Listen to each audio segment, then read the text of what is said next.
Alternative activities ஆங்கிலம் சொல்லுவாங்க. நான் அதை ஆல்டர்னேட்டிவ் சொல்றதில்ல, நேட்டிவ் ஆக்டிவிட்டிஸ்டே சொல்லலாம். அதாவது நாட்டக முயற்சிகள் அப்படின்னு சொல்லலாம். அந்த அடிப்படையில் தமிழ்நாடு, இந்தியா மட்டுமல்லாது உலகம் முழுவதும் இதை பற்றியான பெரிய அளவில் நடக்குது. இப்போ உணவு இறையாண்மை அப்படிங்கிற ஒரு கருத்தாக்கத்தை பெரிய அளவில் இயக்கங்களாக எடுத்து செய்கிறாங்க. அதனால் நாம் தனியாக இல்லை, உலகத்தில் இருக்கக்கூடிய பேர் இயக்கங்களோடு நம்ம இணைந்து தான் வேலை செய்கிறோம் அப்படிங்கிறத முதல்ல நான் ஒரு பதிவு செய்கிறேன். அடுத்ததாக இங்கே என்ன தேவை இருக்குது, ஐயா முன்னாடி பேசுகிறாங்க.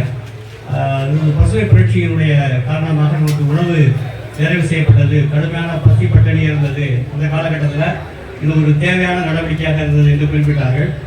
அதில் ஒரு பகுதி உண்மை இருக்கிறது, அதை நம்ம முழுமையாக நிராகரிக்க முடியாது. ஆனால் அதுக்கான காரணங்களை தேடும் பொழுதுதான் நாம் சில உண்மைகளை கண்டறிய வேண்டிய ஒரு நெருக்கடிக்குள்ளாகிறோம். எவ்வாறு அந்த பசுமை புரட்சியாவது பஞ்சம் எவ்வாறு வந்தது அப்படிங்கிற பற்றியான ஒரு நீண்ட ஆய்வுகள் நடத்தப்பட்டு பல தடித்தடியான புத்தகங்களாக வந்தாச்சு. இருந்தாலும் ஒரு சில உண்மைகளை நாம் தெரிந்து கொள்ள வேண்டும். பசுமை புரட்சி காலத்திற்கு முன்பாகவே இங்கு ஆங்கிலேயர்களுடைய ஆட்சி காலத்தில் நம்முடைய உணவு பழக்கம் என்பது மாற்றப்பட்டுவிட்டது. குறிப்பாக அவுரி சாகுபடிக்கும் பருத்தி சாகுபடிக்கும் கிலோ வாங்கி பழக்கம் இல்லை, 100 கிராம் 200 கிராம் தான் வாங்கியிருப்பாங்க. நீங்கள் கணக்கு போட்டீங்கன்னா இந்த கலப்பின விதைகள் சொல்லுங்க, ஹைபிரிட் விதைகள், இது கிட்டத்தட்ட 1 கிலோ விதை 1 லட்சம் ரூபாய் கிட்ட போயிடுச்சு.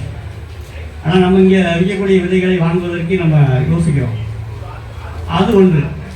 இரண்டாவதாக உரம் என்று சொல்லக்கூடிய அந்த ஃபெர்டிலைசர் இல்லையா, வேதி உரங்கள், அவை முழுவதும் இப்பொழுது கம்பெனி கையில் தான் இருக்குது. அதுவும் பெட்ரோலியத்தை அடிப்படையாக கொண்ட இந்த உரங்கள் கொஞ்சம் கொஞ்சமாக சில பன்னாட்டு நிறுவனங்கள் கையில் போயாச்சு. முன்னாடியாவது அரசு கையில் இருந்தது, இப்பொழுது பன்னாட்டு நிறுவனங்கள் கையில் போயாச்சு. நம்மகிட்ட உரம் என்பது, அதாவது மக்கு உரங்களோ அல்லது குப்பை உரங்களோ தொழு உரங்களோ பயன்பாடு என்பது குறைந்து விட்டது. ஆக இயல்பாகவே யூரியா போட்டால் தான் செடி வளரும் அப்படின்னு நம்ம மனசில் இறுக்கமாக இருக்கக்கூடிய சூழலால் நம்ம எல்லாரும் அதை நோக்கி போயிட்டோம். அதனால் உரம் என்பது நம்ம கைவிட்டு போயிடுச்சு.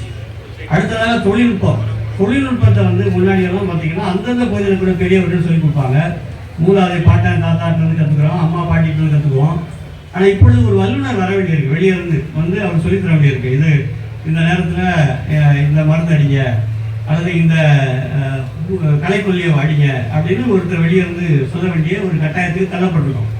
ஆக தொழில்நுட்பம் நம்மகிட்ட போயிடுச்சு. அப்போ முக்கியமான 3 இடுபொருள்களாக இருக்கக்கூடிய உரம், விதை, தொழில்நுட்பம் முழுவதும் நம்ம கையை விட்டு யார் கைக்கோ போயிடுச்சு.